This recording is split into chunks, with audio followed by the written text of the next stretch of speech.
স্মরণকালের বৃহৎ জানাজা খালেদা জিয়ার।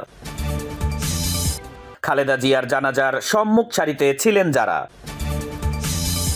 সিলেট স্টেডিয়ামে খালেদা জিয়ার গায়েবানা জানাজা। বেগম জিয়ার কফিন কাঁধে তুলে নিলেন মিজানুর রহমান আজহারী। মায়ের জন্য দোয়া চাইলেন তারেক রহমান। খালেদা জিয়ার হত্যার দায় থেকে হাসিনা কখনোই মুক্তি পাবেন না, বলেছেন নজরুল ইসলাম খান। স্মরণকালের বৃহৎ জানাজা খালেদা জিয়ার। স্মরণকালের বৃহত্তম জানাজায় লাখো মানুষের অশ্রুসিক্ত বিদায় নিলেন সাবেক প্রধানমন্ত্রী বেগম খালেদা জিয়া। বুধবার বিকেল ৩টা ৩ মিনিটে জাতীয় সংসদ ভবনের দক্ষিণ প্লাজায় অনুষ্ঠিত এই জানাজায় ঢল নামে লাখো মানুষের। মানিক মিয়া অ্যাভিনিউ ছাড়িয়ে জনসমুদ্র ছড়িয়ে পড়ে কয়েক কিলোমিটার জুড়ে। জানাজায় অংশ নিয়েছেন প্রধান উপদেষ্টা ডক্টর মোহাম্মদ ইউনুস, ৩ বাহিনীর প্রধান এবং বিভিন্ন দেশের কূটনীতিকরা। জানাজার আগে এক আবেগঘন বক্তব্যে ভারপ্রাপ্ত চেয়ারম্যান তারেক রহমান বলেছেন, আমার মা যদি কাউকে কষ্ট দিয়ে থাকেন তবে তাকে ক্ষমা করে দেবেন, আর ওনার যদি কোনো ঋণ থাকে তা আমি পরিশোধ করব। এই মহীয়সী নেত্রীর বিদায়ে শোক জানিয়েছে প্রতিবেশী দেশ ভারত। পররাষ্ট্রমন্ত্রী ডক্টর এস জয়শঙ্কর সশরীরে উপস্থিত হয়ে তারেক রহমানের কাছে শোক বার্তা হস্তান্তর করেছেন। শ্রদ্ধা জানাতে পাকিস্তান থেকে ছুটে এসেছেন দেশটির জাতীয় পরিষদের স্পিকার সর্দার আয়েস সাদিক।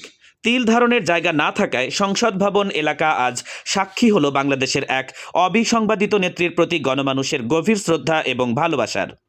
উন্নয়নের কারিগর এই দেশনেত্রী তার কর্ম এবং ত্যাগের মধ্য দিয়ে এই দেশের মানুষের হৃদয়ে অমর হয়ে থাকবেন। খালেদা জিয়ার জানাজার সম্মুখ সারিতে ছিলেন যারা।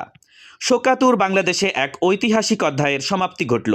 বুধবার বিকেল ৩টা ৩ মিনিটে জাতীয় সংসদ ভবনের দক্ষিণ প্লাজায় অনুষ্ঠিত হল সাবেক প্রধানমন্ত্রী বেগম খালেদা জিয়ার স্মরণকালের বৃহত্তম জানাজা।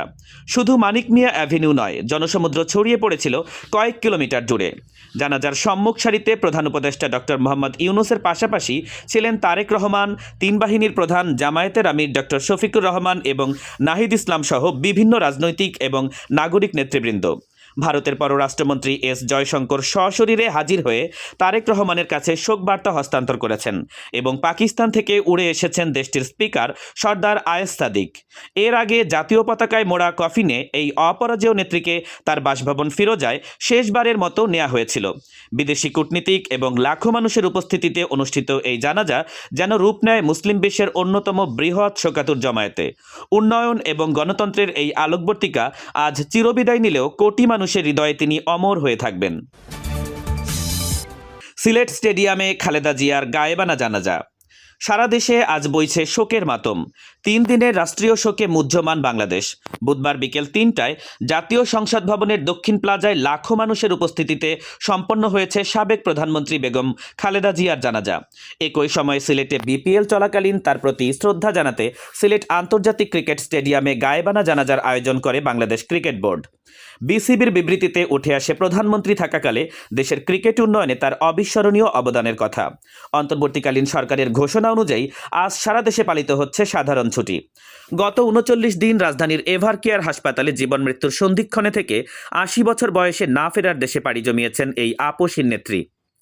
সংসদ ভবন এলাকায় জানাজা শেষে এখন তাকে চিরনিদ্রায় শায়িত করার প্রস্তুতি চলছে স্বামী শহীদ প্রেসিডেন্ট জিয়াউর রহমানের কবরের পাশে। উন্নয়ন, ত্যাগ আর সংগ্রামের এক মহাকাব্য রচনা করে রাষ্ট্রীয় মর্যাদায় বিদায় নিচ্ছেন বাংলাদেশের প্রথম নারী প্রধানমন্ত্রী বেগম খালেদা জিয়া। বেগম খালেদা জিয়ার কফিন কাঁধে তুলে নিলেন মিজানুর রহমান আজহারী। স্মরণকালের বৃহত্তম জানাজায় লাখো মানুষের অশ্রুসিক্ত ভালোবাসায় বিদায় নিলেন সাবেক প্রধানমন্ত্রী এবং বিএনপির চেয়ারপারসন বেগম খালেদা জিয়া। বুধবার বিকেল ৩টায় জাতীয় সংসদ ভবনের দক্ষিণ প্লাজায় আয়োজিত এই জানাজায় অংশ নিয়েছিলেন প্রধান উপদেষ্টা ডক্টর মোহাম্মদ ইউনুস, ৩ বাহিনীর প্রধান এবং বিভিন্ন দেশের কূটনীতিক প্রতিনিধিরা।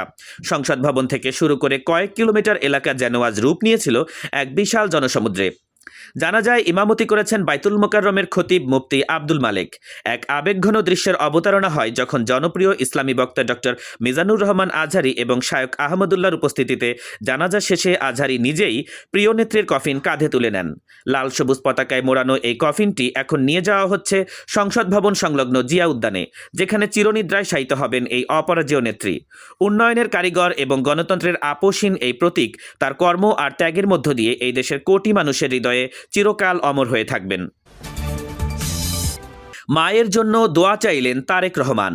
বাংলাদেশের রাজনীতির এক অপরাজিত অধ্যায়ের অবসান হলো।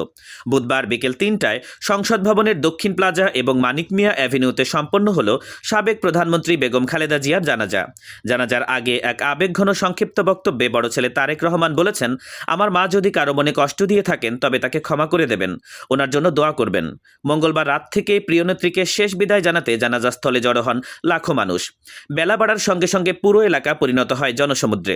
১৯৪৫ সালে জন্ম নেওয়া তারেক জিয়া ছিলেন বাংলাদেশের প্রথম এবং মুসলিম বিশ্বের দ্বিতীয় নারী প্রধানমন্ত্রী। দীর্ঘ ৩৯ দিন এভারকেয়ার হাসপাতালে চিকিৎসাধীন থাকার পর মঙ্গলবার ভোরে ৮০ বছর বয়সে শেষ নিঃশ্বাস ত্যাগ করেছেন তিনি।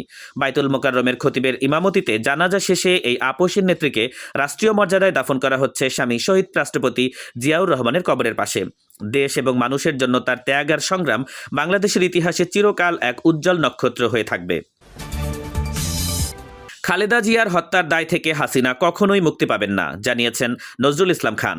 বাংলাদেশের ইতিহাসে এক অবিস্মরণীয় নাম বেগম খালেদা জিয়া। ১৯৪৫ সালে জন্ম নেয়া এই মহীয়সী নারী শহীদ রাষ্ট্রপতি জিয়াউর রহমানের সঙ্গে বিবাহ বন্ধনে আবদ্ধ হন। স্বামীর শাহাদাতের পর এক চরম সংকটময় মুহূর্তে দলের হাল ধরে রাজপথে আপোষহীন সংগ্রামে পরিণত হন তিনি। ১৯৯১ সালে দেশের প্রথম নারী প্রধানমন্ত্রী হিসেবে দায়িত্ব গ্রহণ করে তিনি বাংলাদেশকে বিশ্বের বুকে ইমার্জিং টাইগার হিসেবে পরিণত করেন। তবে বুধবার মানিক মিয়া অ্যাভিনিউতে তার জানাজার আগে স্মৃতিচারণ করতে গিয়ে বিএনপি নেতা নজরুল ইসলাম খান অভিযোগ করেন, রাজনৈতিক প্রতিহিংসার কারণে উন্নত চিকিৎসা না দিয়ে তাকে পরিকল্পিতভাবে মৃত্যুর মুখে ঠেলে দেওয়া হয়েছে। তিনি বলেন, সুস্থ অবস্থায় হেঁটে কারাগারে প্রবেশ করলেও বের হয়েছিলেন চরম অসুস্থতা নিয়ে। ২০১৮ সাল থেকে দীর্ঘ কারাবাস এবং গৃহবন্দী অবস্থায় বিদেশের উন্নত চিকিৎসা থেকে বঞ্চিত করার ফলে আজ এই অপরাজেয় নেত্রীকে বিদায় নিতে হলো। জনগণের কল্যাণে যুগান্তকারী কর্মসূচি গ্রহণকারী এই নেত্রী দেশপ্রেম আর অদম্য সাহসের প্রতীক হয়ে প্রতিটি বাঙালির হৃদয়ে বেঁচে থাকবেন চিরকাল।